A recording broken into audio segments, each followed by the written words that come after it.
A landlocked nation, battered by insurgency and poverty, has chosen a path that few expected. Burkina Faso, once dismissed as fragile and forgotten, has signed a historic defense pact with Pakistan, a decision that carries the weight of a nation's survival.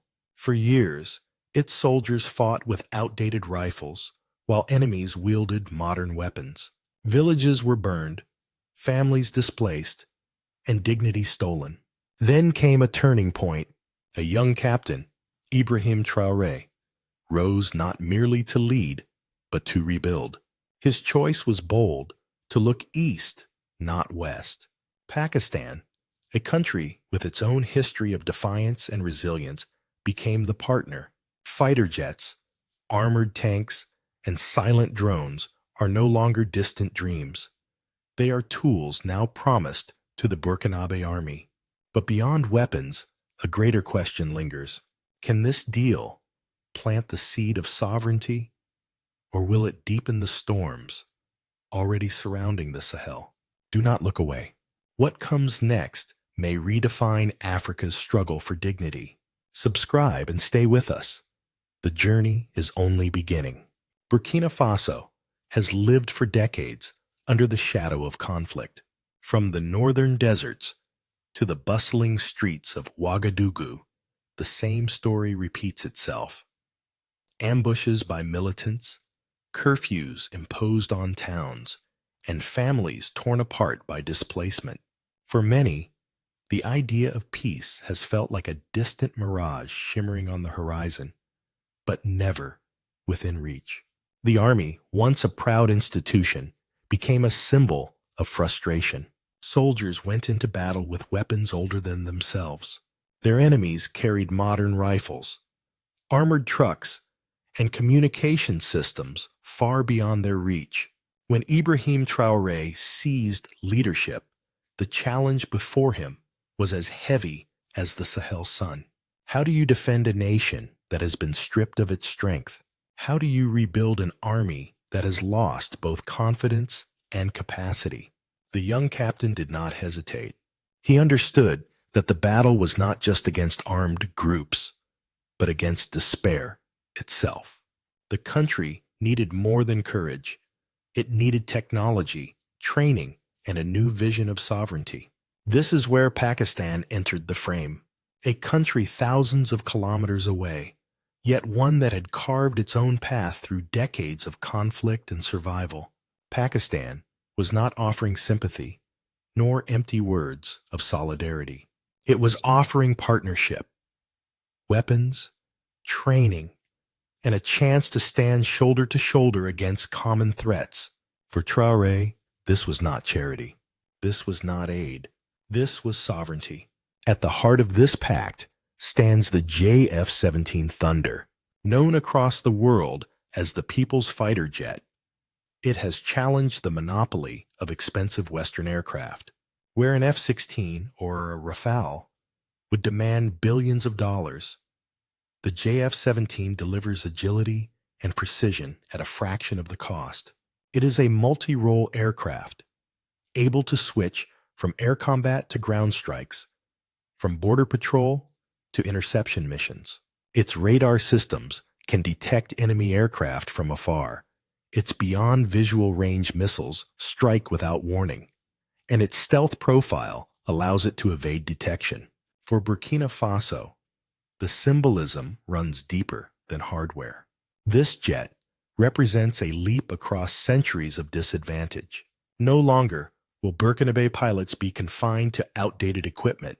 With the JF-17, they can soar above their land with a sense of parity, knowing they hold in their hands the tools of modern warfare. The significance does not end with the skies. Every nation that has acquired advanced aviation has also inspired its youth. In a country where thousands of young men and women have known only loss, the sight of a Burkinabe JF-17 lifting off the runway could ignite a flame of pride. It is not only about defeating insurgents, it is about proving that Burkina Faso, too, can master the machines of the future. Yet, this is only the beginning. The pact with Pakistan is not built on one fighter jet alone. Behind the signature lies an arsenal designed to transform the entire structure of the Burkinabe military. The JF-17 is merely the first feather in the wings of a much larger transformation. And so the question emerges, if the skies are now guarded, what power will roll across the earth beneath them? The answer lies in steel and fire, in a machine born to crush resistance on the ground, a weapon that has already earned its place in history. If the skies belong to the JF-17 Thunder, then the earth trembles under the weight of the Al-Khalid tank. Forged in the crucible of Pakistan's defense industry, this armored beast is more than steel. It is momentum, speed, and survival wrapped into one. For decades, tanks were seen as slow, vulnerable giants. But Al-Khalid broke that mold. It moves like a stallion, rushing across deserts, mud, and rocky terrain, carrying with it the promise of overwhelming firepower. Its 120mm smoothbore gun can tear through enemy armor within seconds. With thermal sights and advanced fire control systems, it can strike in daylight or darkness, rain or sandstorm. Its armor plating resists missiles and rockets that would have shredded older machines. And inside its steel belly, Burkinabe soldiers would finally know what it means to fight with protection. Not as targets exposed in the open. For a country plagued by insurgents who thrive in difficult terrain, the Al-Khalid tank is not just a weapon. It is a new doctrine of war. Imagine columns of these tanks advancing into rebel strongholds, crushing the fortifications that once seemed impenetrable. The battlefield equation shifts. No longer are militants the hunters. They become the hunted. But modern warfare is not waged only on the ground or in the sky. It hovers silently above, invisible, until it strikes. This is why Ibrahim Traoré placed special weight on Pakistan's drones, the Buraq and Shapar. These machines of silent vigilance can patrol borders for hours, mapping every movement, tracing every convoy. With their laser-guided missiles, they destroy targets with precision, sparing soldiers from risking their lives in hostile terrain. The psychological impact cannot be underestimated. For insurgents who once moved freely in remote valleys and forests, the knowledge that unseen eyes are always watching changes everything. Every step becomes a gamble, every gathering a potential death sentence. For the people of Burkina Faso, drones mean security without sacrifice, a defense that saves lives before battles are even fought. Within the nation, the announcement of these acquisitions sparked more than military calculations. It awakened pride. Young men and women who had grown up in an atmosphere of helplessness saw, for the first time, images of weapons their nation could call its own. The JF-17 soaring into the clouds, the Al-Khalid tank roaring across the earth, the Buraq drone circling above like a hawk. Together, they painted a vision of a Burkina Faso that refuses to kneel. Crowds gathered in Ouagadougou to discuss the news. On radio shows, callers debated whether the fighter jets or the drones would make the bigger difference. In cafes, youth whispered that perhaps now, joining the army was not just an obligation, but an honor. Some compared Traoré to the great revolutionaries of Africa's past. Men who dared to defy odds stacked against them. The emotional climax was clear. Burkina Faso was no longer the forgotten battlefield of the Sahel. It was a nation arming itself for survival, and in that act, reclaiming dignity.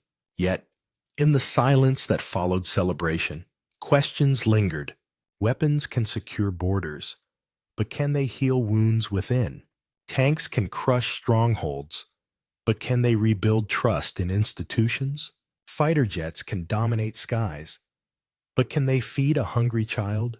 The people cheered, The soldiers saluted, and the world began to take notice.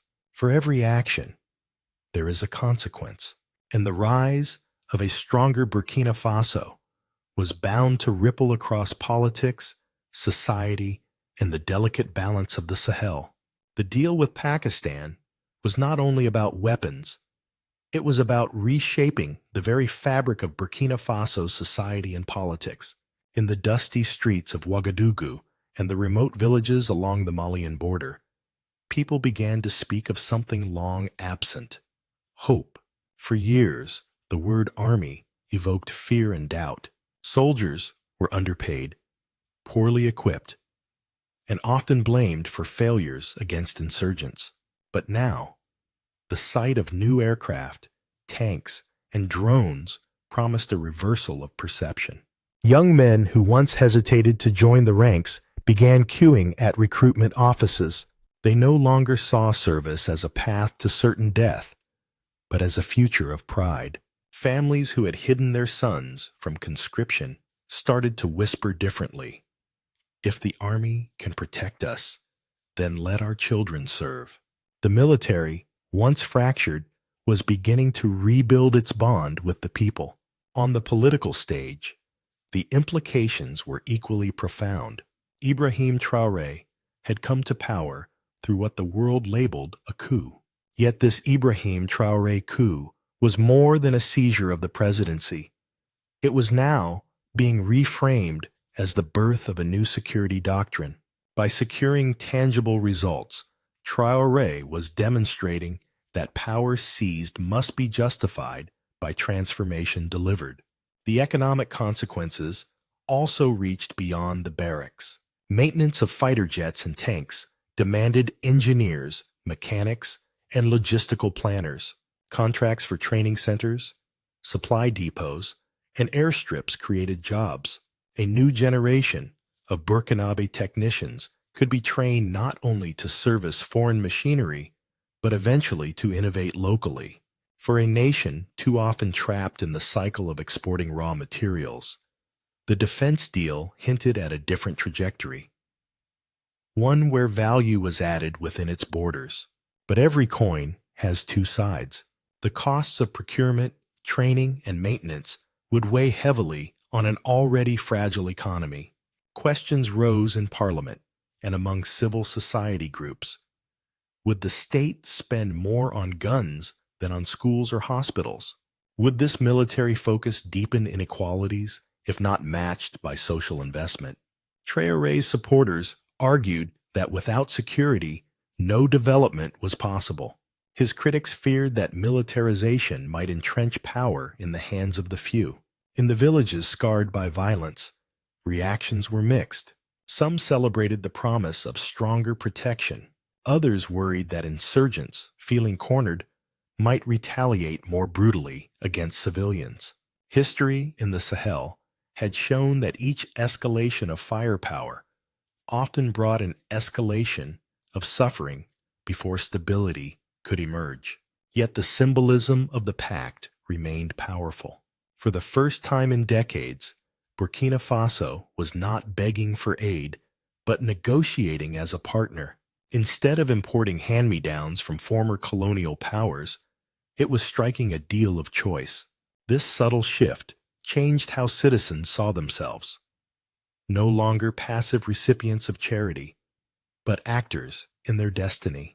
At political rallies, chants of dignity and sovereignty echoed alongside praises of new tanks and drones.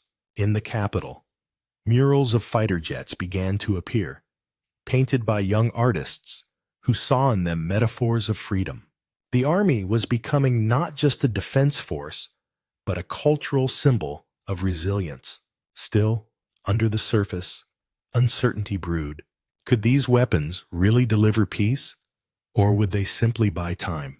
Could Traoré sustain legitimacy if military victories failed to translate into social justice? Could hope survive the grinding pressures of poverty and corruption? Burkina Faso stood at a crossroads, armed like never before, but still vulnerable to forces that weapons alone could not destroy. And as the nation wrestled with these questions, eyes from beyond its borders turned sharply toward Ouagadougou, ready to judge and react to the revolution taking shape.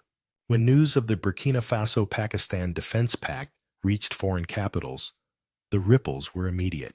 For some, it was a symbol of sovereignty. For others, it was a warning that the balance of power in the Sahel was shifting. In Islamabad, the deal was celebrated as a breakthrough. Pakistan had long sought to expand its defense exports beyond Asia and the Middle East. Partnering with Burkina Faso offered both revenue and prestige, proof that its homegrown technology could compete globally. Officials in Pakistan framed the agreement as a story of mutual respect, a partnership forged not in dependency but in shared struggle. Across Africa, reactions were mixed. The African Union and ECOWAS expressed cautious interest. Some leaders praised Burkina Faso for daring to look beyond its traditional partners and for finding affordable solutions to urgent security needs. Others, however, worried that the influx of advanced weaponry could accelerate an arms race in a region already plagued by instability. In the West, concern was sharper. France, long the dominant military actor in the Sahel, viewed the deal as another sign that its influence was waning. Parisian analysts warned that Burkina Faso was drifting away from its post-colonial orbit. Washington, too, watched closely. American officials stressed the importance of stability, but privately feared that new alliances might complicate counterterrorism operations in the region.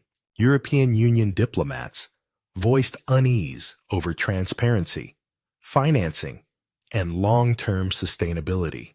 Global media framed the story in contrasting lights. Some outlets highlighted it as a Burkina Faso revolution in defense, a symbolic turning of the page from dependency to partnership.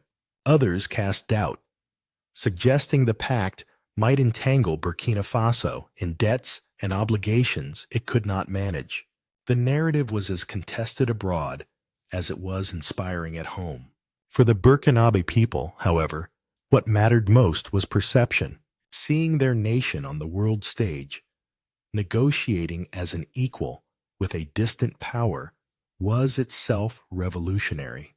The deal had forced the world to acknowledge Burkina Faso not as a victim, but as an actor shaping its own security future.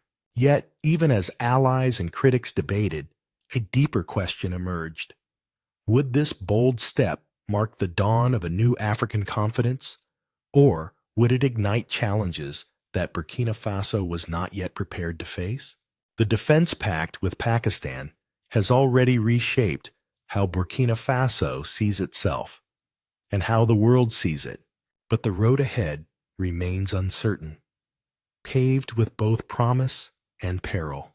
If the deal is managed wisely, it could mark the birth of a self-reliant nation.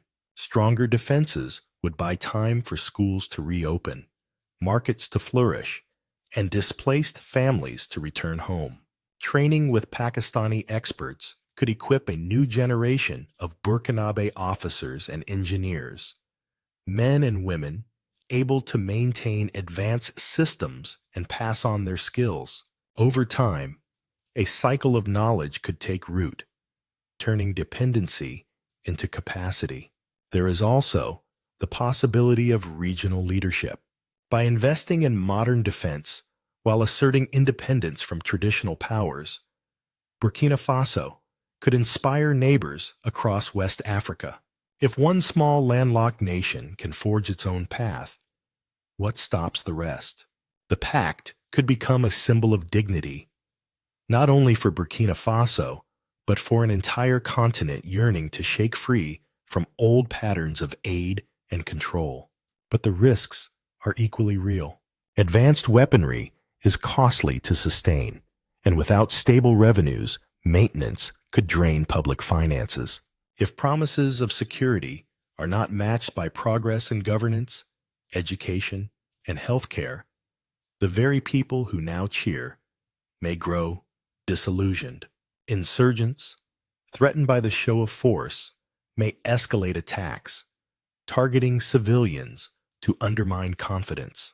International partners wary of the shift might restrict aid or pressure the government diplomatically. The future will depend on whether Traoré can balance iron and bread, strength for the army, but also dignity for the people. Tanks and drones may win battles, but only justice and opportunity can win the peace. Still, hope endures. In the hands of its youth, the vision of sovereignty planted today could grow like a seed buried deep in the Sahel soil. With time, water, and care, it could rise into a harvest of freedom, feeding not only Burkina Faso, but the imagination of Africa itself. And so, the world waits. Will Burkina Faso's gamble on sovereignty blaze a trail for others? Or will the weight of history pull it back into the shadows it seeks to escape? From a land once dismissed as fragile, Burkina Faso now stands at the edge of transformation. Its skies no longer belong to others. They are guarded by fighters of its own. Its earth is defended by tanks that carry its flag. Its borders are watched by drones that never sleep. This pact with Pakistan is more than a transaction. It is a declaration that Burkina Faso will not be defined by despair. The story of Ibrahim Traoré is still being written. For some, the Ibrahim Traoré coup was a gamble that risked instability. For others, it has become the starting point of a new journey, one that dares to redefine the meaning of power in Africa. What began as a desperate struggle to defend a wounded nation has now become a wider symbol of sovereignty. And yet, weapons alone do not complete a revolution. True change will come when the strength of the army is matched by the dignity of its people. The thundering jet, the roaring tank, the silent drone, each is a tool. But it is the will of the people, their unity, and their vision that will determine whether this moment becomes a fleeting headline or a turning point etched in history. The world is watching closely. Some cheer, others doubt. But all must admit, Burkina Faso has chosen a path of its own. If nurtured with wisdom, this choice could mark nothing less than a Burkina Faso revolution, a movement from dependency to self-determination. And so, the question remains, will this bold leap echo across the continent? Will the Ibrahim Traoré coup be remembered as the spark that inspired nations from the Sahel to the Cape to reclaim their futures? If this story stirs something within you, do not let it fade. Subscribe, share your voice, and walk with us, because the harvest of freedom is only just beginning.